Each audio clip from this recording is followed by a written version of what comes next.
On ne se rend pas toujours compte, mais chaque fois qu'on utilise un service cloud comme Google Drive ou qu'on regarde une série sur Netflix, on interagit avec une technologie qui est aussi puissante qu'invisible.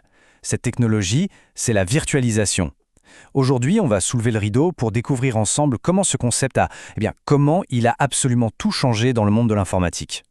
On commence avec un chiffre qui donne le vertige. 227 millions de litres.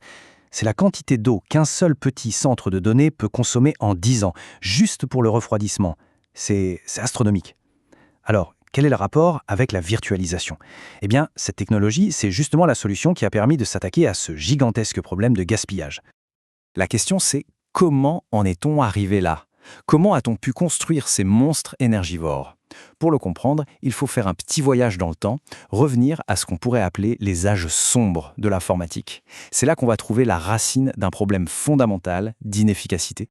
Allez, on plonge dans ce monde sans virtualisation. Un monde où chaque application, chaque site web, chaque petit service exigeait sa propre machine physique, son propre serveur. On va explorer cet univers qui, franchement, était rempli d'inefficacité, de gaspillage et de frustration. La règle du jeu à l'époque, elle était simple, mais elle était brutale. Une application, c'était un serveur.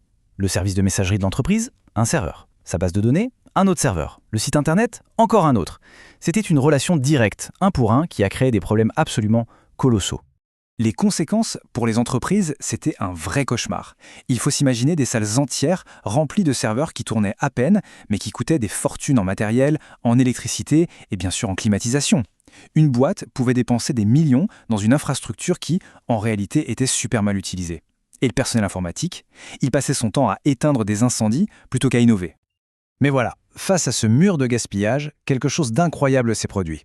Une idée a germé, une technologie qui allait complètement redéfinir les règles du jeu et changer le monde de l'informatique pour toujours. Cette technologie, on l'aura deviné, c'est la virtualisation. Et voilà, l'idée de génie, elle est résumée juste ici. C'est ça le changement fondamental. On laisse tomber le modèle rigide 1 pour 1 et on passe à un modèle plusieurs pour 1. D'un coup, une seule machine physique bien puissante peut se comporter comme 10, 20 ou même 50 machines complètement distinctes et indépendantes. Mais comment ce tour de magie numérique fonctionne-t-il? En fait, il faut voir ça comme une couche logicielle très intelligente, une sorte de chef d'orchestre qu'on appelle un hyperviseur. Il s'installe directement sur le serveur physique et c'est lui qui va créer et gérer plusieurs ordinateurs virtuels. Il leur distribue la puissance du processeur, la mémoire, le stockage, de façon totalement équitable. Juste pour qu'on soit sur la même longueur d'onde, voici 3 petits termes à connaître. Le serveur physique, la grosse machine, c'est l'hôte. Chaque ordinateur virtuel qu'il fait tourner est une machine virtuelle, ou une VM. Et le système d'exploitation qui tourne à l'intérieur de cette VM, c'est l'invité. Très concrètement, quand on loue un serveur sur Amazon Web Services, en fait on loue une VM qui tourne sur un de leurs gigantesques serveurs hôtes. Alors, c'est quoi le secret derrière les pouvoirs un peu incroyables de la virtualisation? Pour le comprendre, on doit se pencher sur quelques principes fondamentaux, ce sont eux qui rendent tout ça possible. C'est un peu la sauce secrète de la technologie. Le premier principe, et il est absolument essentiel, c'est l'isolation. Chaque machine virtuelle vit dans sa propre bulle, totalement étanche. Elle ignore complètement l'existence des autres VM qui tournent sur le même serveur.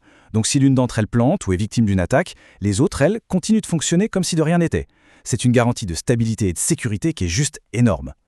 Le deuxième principe est peut-être encore plus fascinant, c'est l'encapsulation.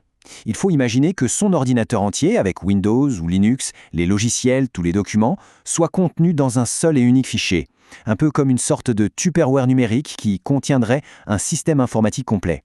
Et cette idée, toute simple, elle débloque un véritable super-pouvoir.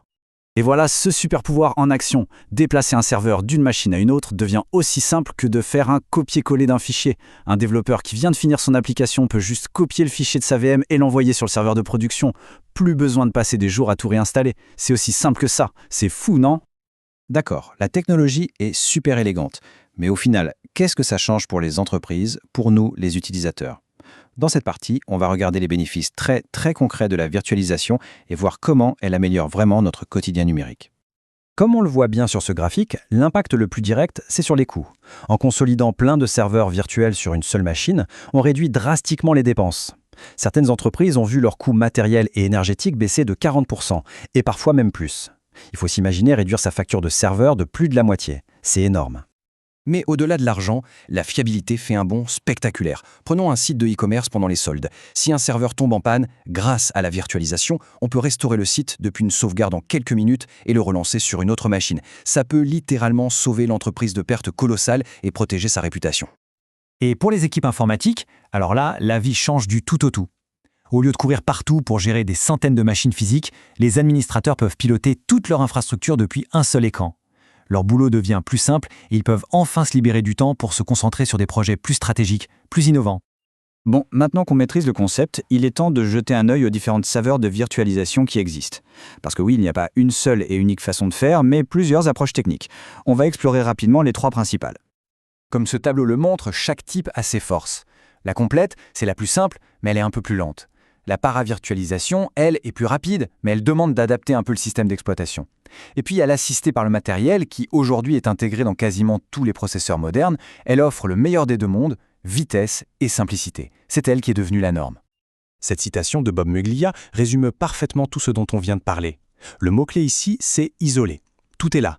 Il s'agit de créer un monde où nos logiciels ne sont plus enchaînés à un matériel spécifique. Un monde où nos ressources informatiques deviennent bien plus flexibles, plus efficaces et au final plus puissantes que jamais. Alors, après ça, quelle est la prochaine étape? La virtualisation, elle a ouvert la voie au cloud. Aujourd'hui, on parle énormément des conteneurs, une technologie qui pousse cette logique d'abstraction et d'isolation encore plus loin. On sent bien qu'on est à l'aube d'une nouvelle révolution majeure. La grande question qui se pose, c'est donc à quoi va-t-elle ressembler? Et qu'est-ce que ça va changer pour notre futur numérique?